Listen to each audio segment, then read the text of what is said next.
Magandang buhay! Today's episode, isa na namang restaurant-style recipe ang ating lulutuin.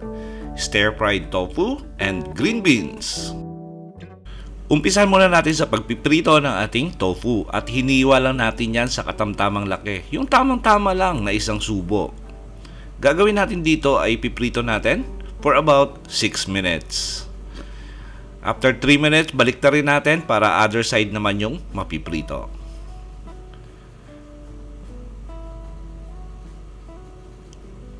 Pag nakuha na natin yung desired color, tapos luto na yung ating tofu, hango lang natin to at itabi muna natin.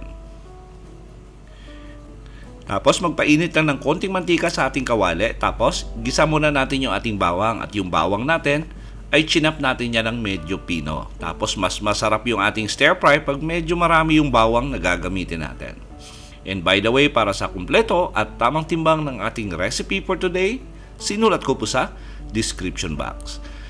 Gisa lang natin yung ating bawang for about 20 seconds, tapos sunod na natin yung ating sibuyas. At yung sibuyas natin ay hiniwa lang natin yan sa maliliit na dice.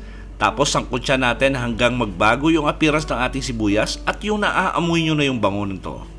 Siguro mga 1 minuto nating igigisa. Tapos pag okay na, lagay na natin yung ating green beans o tawag dito ay Baguio beans at hiniwa lang natin yan ng approximately mga sa 2 to 3 inches long. Sangkot siya lang natin mga 15 seconds. Tapos lagyan na natin to ng seasoning. Lagyan natin to ng oyster sauce.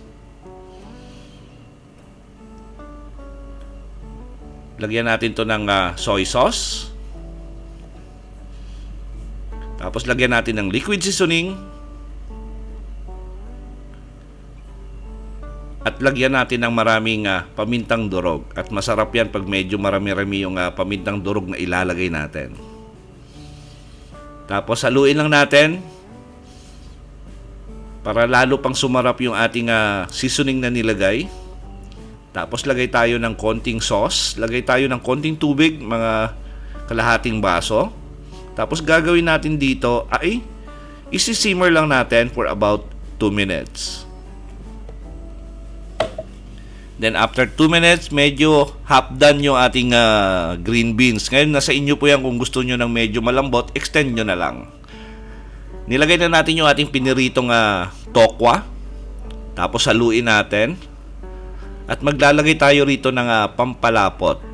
At naghalo lang ako ng tubig at saka ng cornstarch. Tapos haluin natin, hintayin natin na maluto yung ating cornstarch na nilagay at yung sauce natin maging consistent yung texture niya. Tapos lipat na natin sa ating serving plate at i-enjoy yung ating restaurant style stir-fried tofu with green beans. At sigurado po kung nagustuhan niyo yung recipe natin sa araw na to, please like and share this video. At kung bago kayo sa ating kusina, please don't forget to subscribe at pindutin yung notification bell para updated kayo sa mga susunod pa nating masasarap na recipe. Salamat sa panonood at ito ang Kusina ni Dan Levy.